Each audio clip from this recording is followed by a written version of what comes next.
اور قذافی نے فیصلہ کیا کہ وہ اس سیکٹر کو بہتر کر کے ایکسپورٹ کو بڑھائے گا۔ اسی لیے انہوں نے اعلان کیا کہ موجودہ تجارتی نکات صحیح نہیں ہیں، اور کہا کہ وہ بیرونی کمپنیز کو زیادہ فائدہ پہنچا رہے ہیں اور لیبیا کو کم، اور اس کے ساتھ اس نے دھمکی بھی دی کہ وہ تیل کی پروڈکشن کم کر دے گا، جس کے نتیجے میں لیبیا کے تیل کی قیمت میں اضافہ کر دیا گیا اور اس سے لیبیا کے ذخائر میں سالانہ $1 بلین کا اضافہ ہونے لگا۔ ناظرین، اس کے بعد قذافی کا اگلا قدم نیشنلائزیشن تھا، جس میں اس نے تمام آئل پروڈکشن کمپنیز کو حکم دیا کہ وہ اپنی کمپنی کے شیئر میں سے 51% حکومت کو دیں۔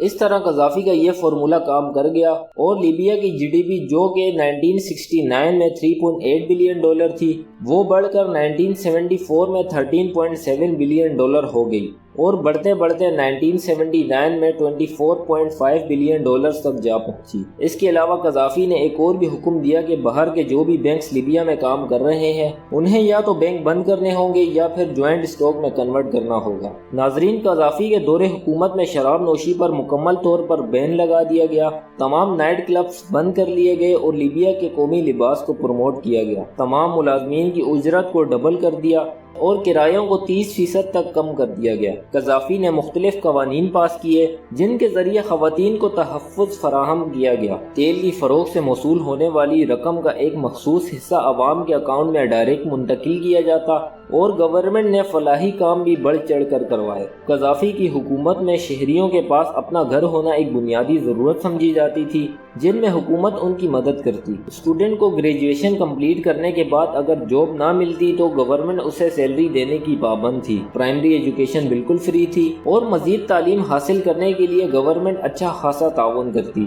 شادی کے بعد جوڑے کو $50,000 اور بچے کی پیدائش پر ماں کو $5,000 گورنمنٹ خود ادا کرتی۔ میگا نیشنل الیکٹرک گریڈ حکومت نے بنوایا۔ دوستو، یہ اتنا بڑا تھا کہ یوکے، فرانس اور برطانیہ مل کر بھی اس کی پاور کا مقابلہ نہیں کر سکتے تھے۔ 1978 میں 1968 کی نسبت لیبیا کے اندر 50% سے زیادہ ہاسپٹلز تھے اور ان 10 سالوں میں ڈاکٹر کی تعداد 700 سے بڑھ کر 3000 ہو چکی تھی۔ اس ملک پر کوئی بھی قرضہ نہیں تھا، بلکہ اس کے اپنے $150 ارب کے ریزرو تھے، جنہیں بعد میں مغرب نے ہتھیا لیا۔ دوستو، اب بات کرتے ہیں لیبیا کے سابق حکمران قذافی کے فورن ریلیشنز کی۔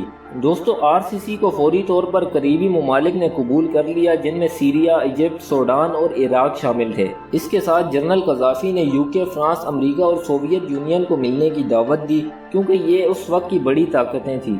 یوکے اور US نے دعوت قبول کرتے ہوئے RCC کی حکومت کو تسلیم کر لیا، کیونکہ انہیں لگتا تھا کہ ایسا کرنے سے بآسانی انہیں لیبیا میں ملٹری بیسز بنانے کا موقع مل سکتا ہے۔ لیکن ایسا بالکل نہیں ہوا۔ قذافی نے اپنی زمین کا سمجھوتا بالکل نہ کیا اور یوکے اور US کو حکم جاری کیا کہ وہ لیبیا سے اپنی فوجوں کو اٹھا کے گھر واپس جائیں، اور یوں 1970 کی دہائی تک یوکے اور US کے ملٹری بیسز ختم کر دیے گئے۔ اب اگلی باری اٹلی کے اثر رسوخ کی آتی ہے۔ اکتوبر 1970 میں اٹلی کے تمام اثاثہ جات جو کہ تیل کی تنصیبات کی شکل میں موجود تھے انہیں ضبط کر لیا گیا اور لیبین جیوز سمیت اٹلی کے 12,000 افراد کو بے دخل کر کے ملک سے نکال دیا گیا، اور اس دن کو آج بھی لیبیا میں انتقام کے دن کے طور پر منایا جاتا ہے، کیونکہ اٹلی نے ایک عرصے تک لیبیا کی عوام پر بے انتہا ظلم ڈھائے تھے۔ دوستو، US اور RCC کے بیچ شروع سے ہی کافی اختلافات تھے، جن میں سب سے بڑا اختلاف اسرائیل کا بننا تھا۔ قذافی کا کہنا تھا کہ اسرائیل کو عرب پہ زبردستی تھوپا گیا ہے، اور اس طرح قذافی نے کئی جہادی تنظیموں کو فنڈنگ کی، نہ کہ صرف فلسطین کی جہادی تنظیم کو بلکہ دنیا بھر میں وہ بہت سی تنظیموں کو بنا کچھ سوچے فنڈنگ کرتے۔ اس کے علاوہ قذافی نے پاکستان کو بھی ایٹومک پروگرام شروع کرنے کے لیے $100 ملین کی فنڈنگ کی، جس کی وجہ سے قذافی امریکہ کو مزید چبھنے لگا۔ قذافی کی خواہش تھی کہ وہ یونائٹڈ اسٹیٹس آف افریقہ کا قیام کریں۔ وہ افریقن ممالک سے کہتے تھے کہ وہ بیرونی شرائط پر امداد کو رد کریں۔ قذافی نے افریقن لیڈر سے مل کر افریقن یونین کی بنیاد بھی رکھی۔ قذافی نے یونائٹڈ اسٹیٹس آف افریقہ کی بات افریقن یونین میں بھی کی، جس کے ذریعے پورے افریقہ کا ڈیفنس سسٹم اور کرنسی ایک ہی ہوگی، جس میں وہ سونے اور چاندی کے سکوں پر تجارت کیا کریں گے۔ لیکن قذافی کا یہ خیال سیدھا سیدھا امریکن کرنسی کی موت تھا۔ اس کے علاوہ لیبیا نے چائنا، رشیا اور انڈیا سے بھی ان کی اپنی کرنسی میں اربوں ڈالر کی آئل آئل کی ڈیل کی تھی، جس کی وجہ سے امریکن ڈالر کی ویلیو کم ہو جاتی اور اس کے ساتھ ساتھ IMF اور ورلڈ بینک کا کنٹرول بھی ان ممالک سے ختم ہو جاتا، اور انہی دو اداروں کی وجہ سے امریکہ پوری دنیا کے ممالک پر نہ صرف اثر انداز ہوتا ہے بلکہ ان کو اپنی شرائط میں باندھ کے بھی رکھتا ہے۔ دوستو، اس سب کا ایک ہی نتیجہ نکلتا ہے جس میں تمام افریقی ممالک ورلڈ بینک کے قرضوں کے جال سے ہمیشہ کے لیے آزاد ہو جاتے، اور اس کے ذریعے امریکہ کا کنٹرول بھی تمام افریقہ سے خود بخود ختم ہو جاتا۔ اگر امریکہ اس سب کا حل جلد ہی نہ نکالتا تو یہ سوچ آہستہ آہستہ تمام دنیا کے ممالک میں ٹرین کر جاتی، اور امریکہ کبھی خواب میں بھی نہیں سوچ۔ لیبیا میں بے پناہ آئل کے ذخائر موجود ہیں اور قذافی نے انہیں نیشنلائز کر دیا، جس کا مطلب تھا کہ کوئی بھی بیرونی کمپنی یہاں آ کے آئل نہیں نکال سکتی اور نہ ہی اسے کنٹرول کر سکتی تھی۔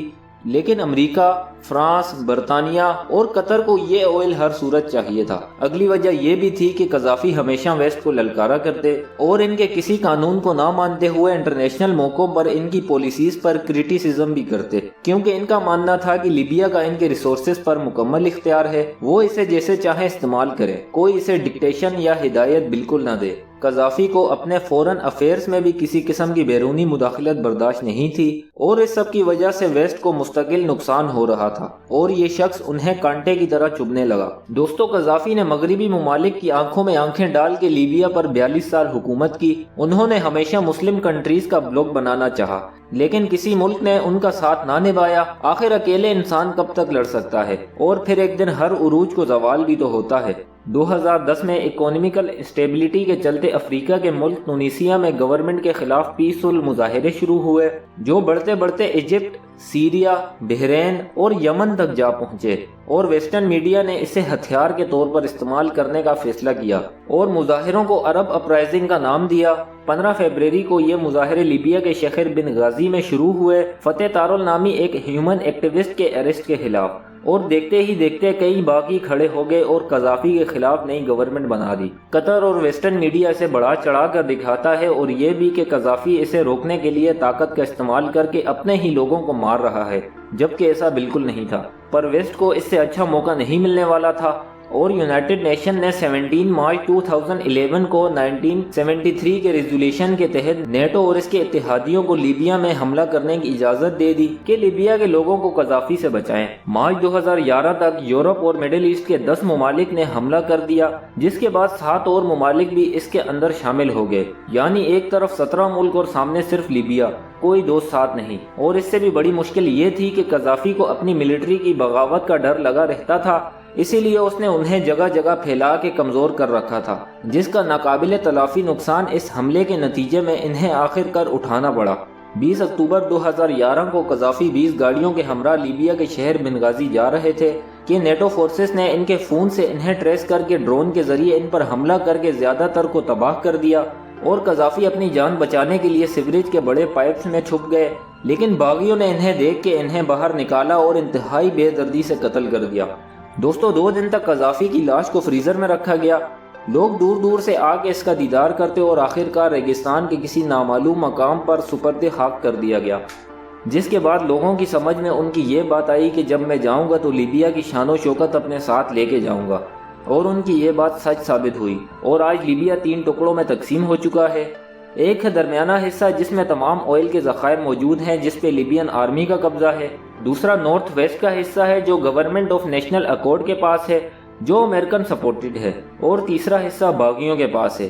ان 3 حصوں کے علاوہ تمام قسم کی rival parties, militants, mafias, gangs, agencies اور دنیا بھر کی تمام غیر قانونی تنظیموں میں سے کوئی ایک بھی ایسی نہیں جو یہاں موجود نہ ہو، جو کہ قذافی کے دور حکومت میں ناممکن تھا۔ یہاں پر ہر کوئی آپس میں لڑ رہا ہے، سب آپس میں لڑ رہے ہیں صرف لیبیا کے آئل کے لیے۔